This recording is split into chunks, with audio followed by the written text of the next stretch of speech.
Hi, I'm Don. Welcome to my studio. Today we unbox a couple of statues and then of course we're going to be painting it, but I did not record the actual painting of the models. So instead, this video is focused on the prep work, which is the plastic putty work, and then after letting that cure, this video is also focused on priming, most specifically painting with white primer. Watch until the end of the video though, because as usual, we have the showcase part of the painted model. This channel is supported by all these awesome brands. When I received the package, I was really surprised because it was in a box of plywood.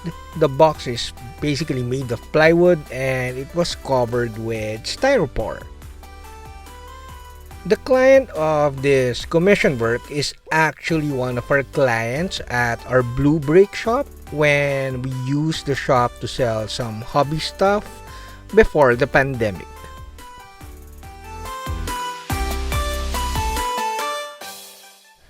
Now we have here the unboxed sculptures. This is as heavy as a boulder and it was painted in gold, so I get to see all the tiny imperfections in the sculpt, but overall the sculpt is really good and it looks really nice, mainly due to the size of the model or the sculpture. This figure is an original clay sculpt by Alvin Tampus.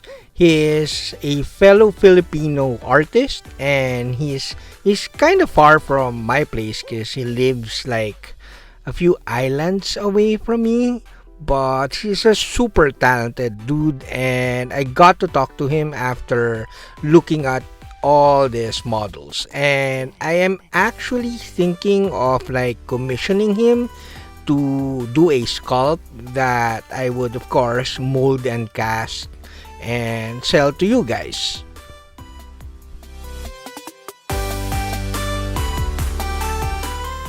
So I decided to clean up the surface a bit with Vallejo plastic putty. The plastic putty is water-based, thus it's very easy to clean the brushes.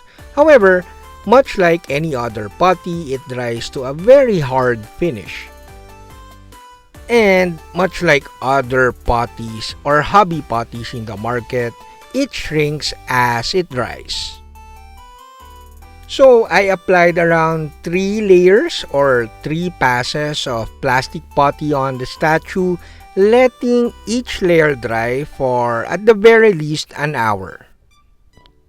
I did not fully cover the model with putty because I feel the imperfections is part of the aesthetic of this hand sculpted model.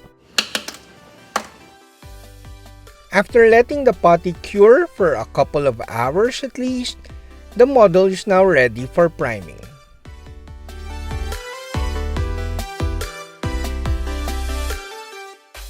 I'm using my monster compressor as usual, and then we're using Mecha White Primer, and I'm using my 0.4 needle Colani Harder and Steenbeck airbrush.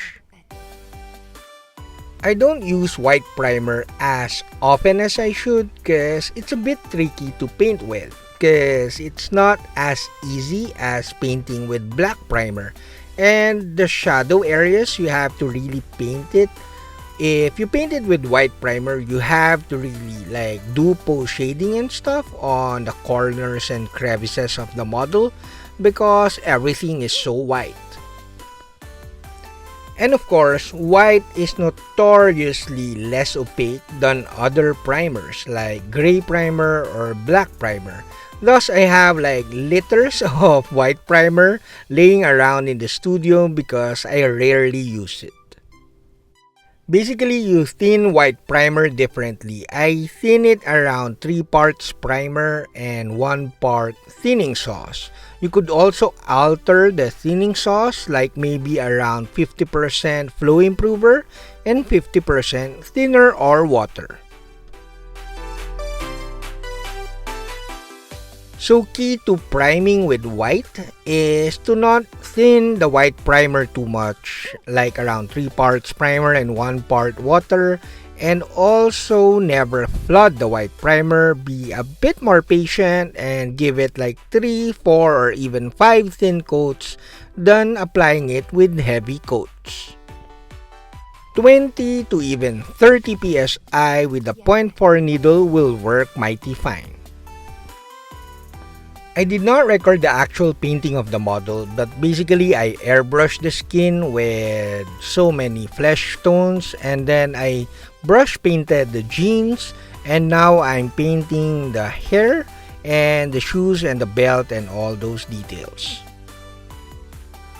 Notice my shirt and shorts in the video, they're full of paint. This is the reason why I don't have a piece of towel, and I unload my brushes on my shirt, not on a piece of towel.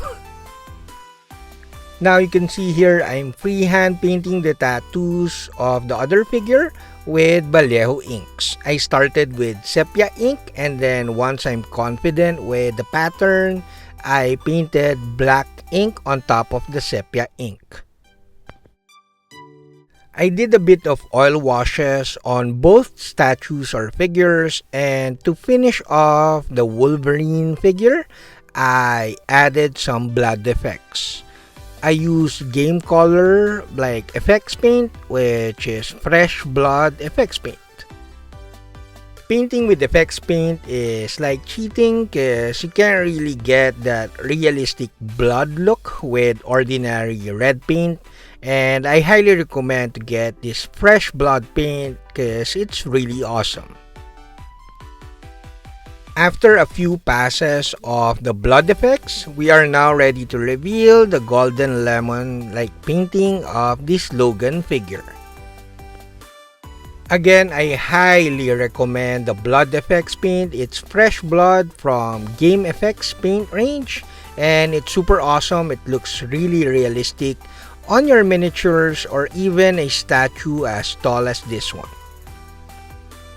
Again, this was originally sculpted by Alvin Tampus, a fellow Filipino artist. He is open for commission work, so do check him out at Facebook.